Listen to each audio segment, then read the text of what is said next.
welcome to our October sowing. So this month we've got Lavaterra, beautiful pink. These are like trumpet flowers on lovely tall beautiful stems.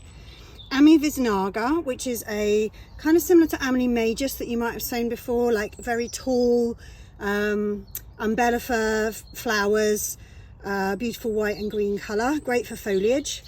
Euphorbia is another one that's great for foliage. Now this one is a bit trickier, I will warn you. It's harder to get it to germinate, it's harder to get it to grow, but it's worth taking the risk. Sometimes I throw these like risky ones in, because when I actually managed to grow it last year, it was the most beautiful plant and it's a very meaningful plant for me. I included it in my mum's flower arrangements for her funeral, and so for me it's like a sentimental thing. I've included it again this year, but I was stunned by how beautiful this plant was once it actually grew. So it's a tricky one, but let's try and do it together, okay? You're growing that for me and my mum this year. Scabiosa, which are like beautiful, they're like pincushion flowers, they're called. People always ask you about them when they're in posies because they are really stunning, and we've got a beautiful white one that we're growing now. Make sure you label with the colour, because often we'll sow two different colours of Scabiosa because they are so useful in bouquets. And our first sweet pea. So we've got Lady Griselle Hamilton. So we're sowing her for the first time this year.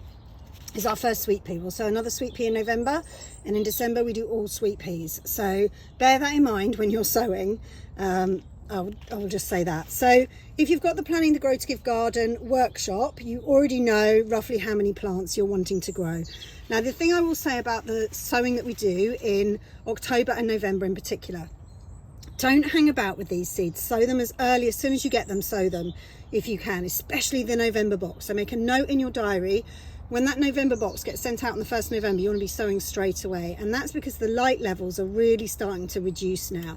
We can still sow now, all the way through October. We can still sow in early November, but every day that goes by, we're taking more of a risk in terms of our plants not getting quite enough light to really thrive. Having said that, it's worth the risk, because if they do germinate and get strong now, they'll be really hardy as they grow through the winter, and they'll turn into really big, strong plants that you just won't be able to get if you sow them in the spring. Having said that, know that these are slightly more risky. So I'm going to sow some now, and I'm going to hold loads of seeds back, because I'll sow them again in the spring if they don't make it through the winter for any reason, okay? We could get a freak cold winter like we did last year. We could get slug attacks. We could get a really weird warm one, which the plants just like frazzle in an October heat wave. I mean, God knows with our weather, right? So it always at this time of year, it's a little bit more risky, but worth the reward, okay? So we're going to be sowing these, we're going to be growing them on undercover. It's too late to plant them out in the garden this year now. We'll be looking after them undercover in whatever you're using as a greenhouse, and we'll plant them out at the end of March when the soil starts to warm. Okay, so without further ado, now these we all sow in different ways. Well, 3 of them we sow the same, and then 2 are slightly different. So I'm going to show you how to do them all. So watch the video before you get started, okay?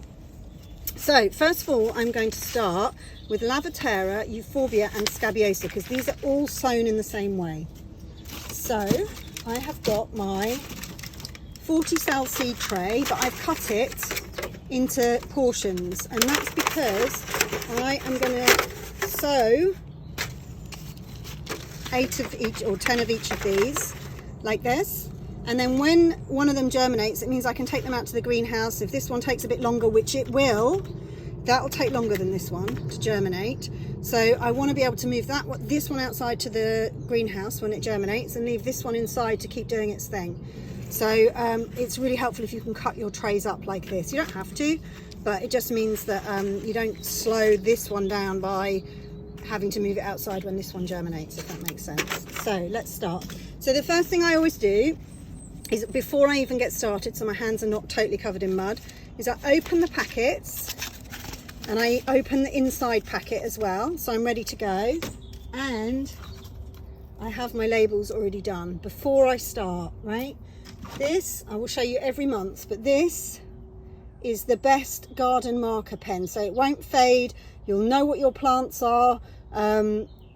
You won't have to post in the Facebook group, what's happened, I don't know what my plants are. So get yourself one of these off Amazon, get yourself a couple. They don't like it if they get wet, so look after them, keep them dry, and they will do you for months and months. Right, a whole growing season. So I'm going to start with Lavaterra. And so, well, I've got my compost here. So as many of you know, I use Silver Grow by Melcourt, and it is just this beautiful, rich, high quality, peat free, best growing medium that I've found for my plants to germinate in. You can use any peat free compost, but if you use cheap, your plants will suffer in terms of germination. Okay, so just bear that in mind. So I'm just going like this to almost like crumble, right, to get rid of any of the big lumps and bumps that are in the soil, in the compost. And once I've done that, I'm going to fill up my seed tray like this, smooth it over. Something so satisfying about that in a really kind of OCD kind of way. Tap it down. Okay, tap it down to make sure there's no air pockets or whether it needs topping up. And then, so these seeds just need sown and with a light cover of compost. So you can either just place them on top of the soil and then sprinkle a little bit of compost over the top. Or what I like to do when I'm feeling more mellow and I've got time and I'm just enjoying doing my sowing is I just make a little dint instead, so I can be a little bit more careful with where I'm placing my seeds. So here I'm just going to put one or two because I'm clumsy. Our germination on these is normally really high, so really you don't need two because you'll end up throwing one of your seedlings away.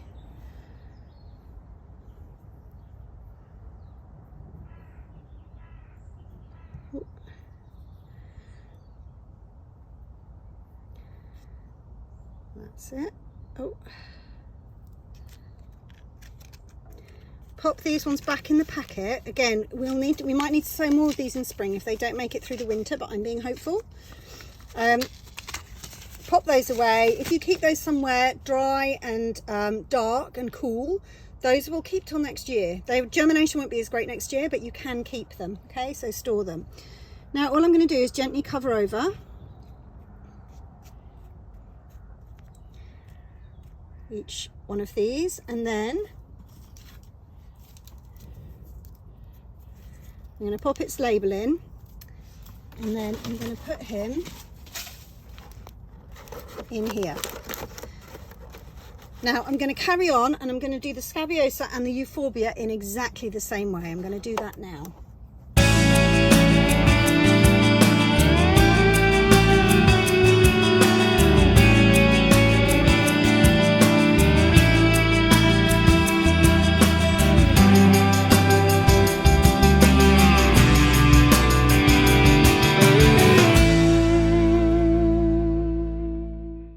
So there we have these 3 seeds all sown. What I will now do is I will take these into the kitchen. I will fill this up with 1/2 inch of water, which will allow the compost to be watered from underneath. That's what it means when you hear someone talking about being watered from underneath. If I water these from above, chances are, now these are all quite chunky seeds, but chances are that some of the seeds might get knocked to one side or the other, and so watering from underneath is always the most delicate way of making sure that your seeds don't move as your compost absorbs the water. Set your alarm for like half an hour, 20 minutes, half an hour. Check, pick up the seeds, see if it feels heavy. You don't want it waterlogged, you just want it to be damp, moist but not damp. And then once you can see, you might have to do it for another 15 minutes. It depends on how damp your soil is when you first use it. It depends on how warm your house is. It depends on the humidity in your house, all sorts. Okay, so there's no definitive amount of time, but you want your compost always to be moist but not damp. And then tip out the water. Once you've got enough water, make sure you tip out the water that's in the bottom here, so that they're not just sitting in a bunch of water, because they will just keep going until they get absolutely waterlogged and saturated, and you don't want that. The next thing I'm going to do is I'm going to pop this little tray lid over, this plastic lid. If you don't have one of these, you can put a plastic bag over, and all this does is it just traps the humidity inside of the lid, so that we've got a nice moist growing environment here. Now this is not the first time any of you have sown with me, so this won't be news to you how to do this. As soon as the seeds germinate, as soon as you start to see any sort of movement, take this lid off, right? Just leave them on the windowsill for a few more days.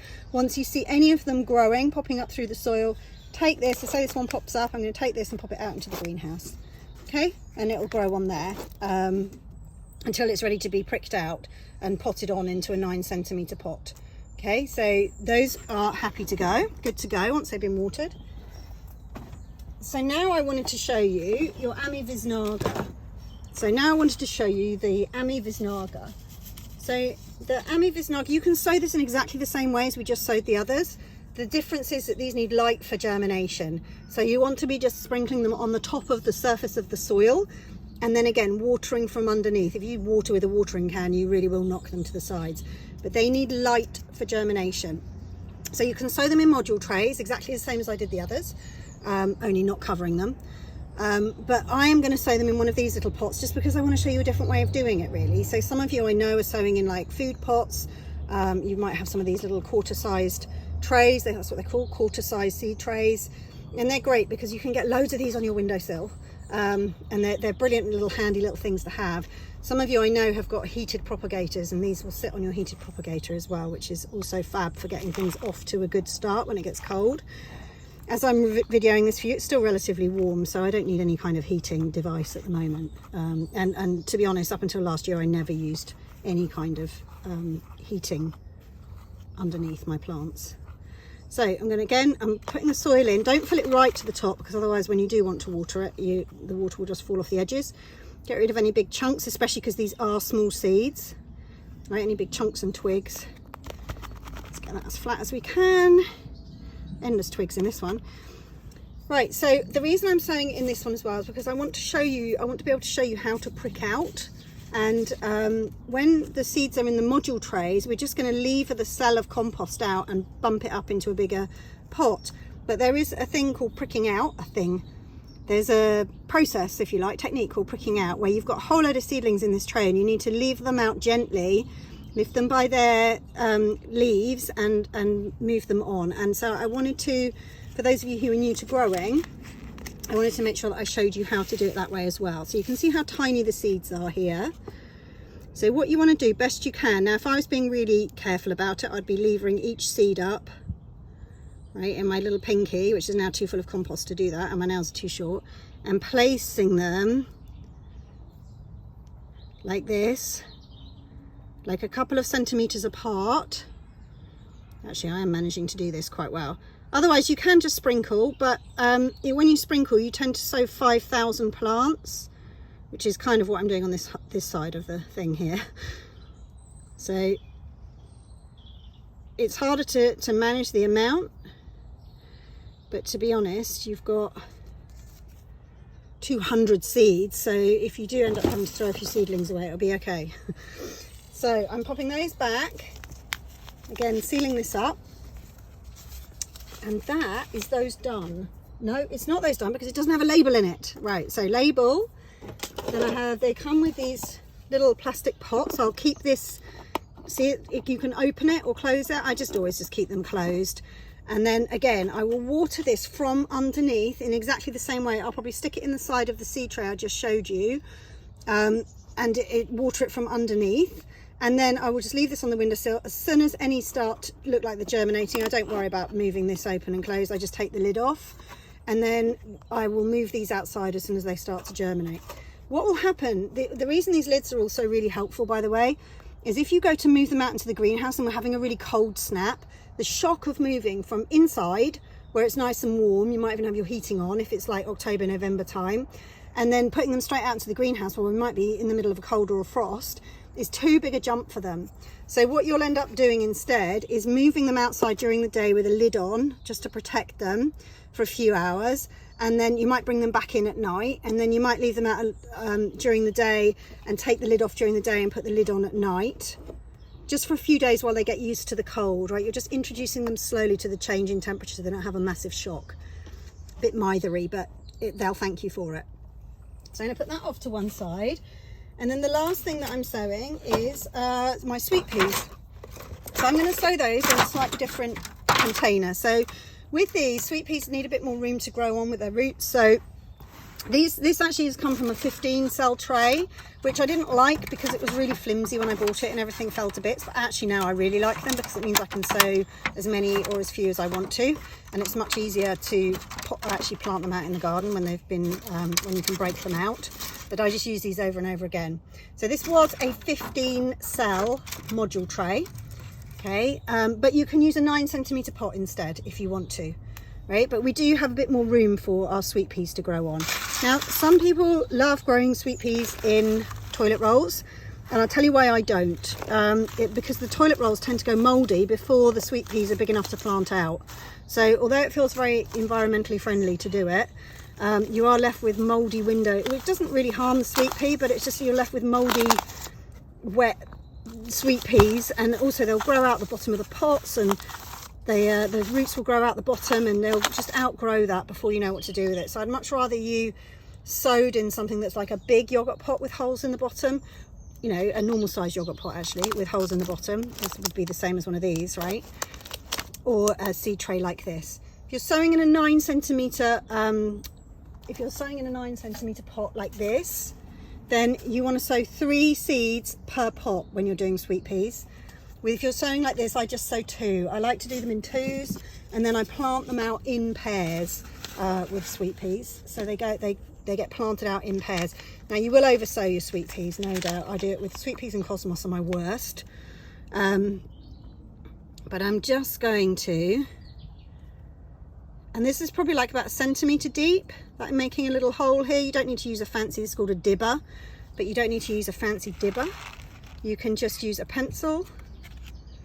If you can as well, you don't get many sweet peas in a pack, so if you can, save some for the spring, so that if they don't make it through the winter, and last winter was really harsh on sweet peas, then you can sow more. You've got backups, right? You always want backups when you're autumn sowing. Every flower farmer will have backups. So that's brilliant. So I've sown, you know, enough to plant out 6 different varieties, 12 plants, but 6, you know, sweet pea positions. And I'm keeping that now for the spring. And also, you know, lots happens to sweet peas. So mice run off with them, squirrels dig them up, cats dig up the tray, you know, all sorts can happen to your seeds. So it's always good to have backups. Now with these, I will gently water them from above with, I just use a sports cup, to be honest, rather than a full-on watering can, which can be quite savage. But I don't need to water these from underneath because the seeds are nice and big, but I'll just use a sports cup, or you can use a spray thing, but just make sure the soil is not just wet on the surface, but you know, it's properly moist so that the seeds can germinate. Many people will soak sweet peas before they sow them, and have at it if you want to. I've never done that in my life, and I've never failed to germinate sweet peas. So to me, that's just an extra step you don't need to do. But if you want to soak them for 3 or 4 hours before you sow them, please do, feel free. Now, mice love sweet pea seeds. So your biggest challenge is going to be, don't put these straight out in the greenhouse unless you have a way of mouse proofing your greenhouse. Right, so don't put them straight outside in a white plastic box or on a lower shelf in a greenhouse, or a greenhouse that a mouse can scurry up and get these things, because they will do anything to get hold of these, right? So I sow them, and these ones I definitely keep on my kitchen windowsill because I know there are no mice in there. I've got 3 cats, so there are definitely no mice in there. And I wait until they've germinated. Again, you don't want leggy sweet peas, so as soon as they germinate, you need to get them out into the garden. And then I put them out in the garden, and sometimes, depending on the temperatures, but I will put a plastic lid over, and I'll even tape down the sides of the lid to make sure that they can't get in. Now, obviously, if it's too warm and they're getting too hot inside there, you can't use that strategy. But anything you can to keep them away from mice would be great. You might even put these on a tray, put these on a shelf, and then put some upside down pots underneath and balance them on that like that. So it just makes it that little bit harder for them to get up and into the trays. I know it's only really paranoid. It's nothing worse than growing all your sweet peas and then having them stolen from you. And again, we will grow these on over winter. We will bump them up if and when they fill their root trays. One of the things I've really learned about sweet peas is if you try and bump them up into a bigger pot before they filled the pot that they're in, they sulk and they don't like it, and quite often they'll die. So we want them, it's the same with any plant, we really want it filling its container with its roots before we bump it up. They just seem to like that better. So that's what I've done with my sweet peas. Again, I will label them, and I will put the plastic lid over them. These will go on my kitchen windowsill and wait for them to germinate. Okay, so hopefully that's helped you Post, let me know in the Facebook group that you've done it. Don't hang about with these ones. The earlier you start them, the better the success you're going to have with them. And I look forward to seeing all your posts and any questions you've got in our Facebook group and on our Q&A calls, of course. Come along to those so that I can help you there too. All right, I'll be back with you again soon. Take care.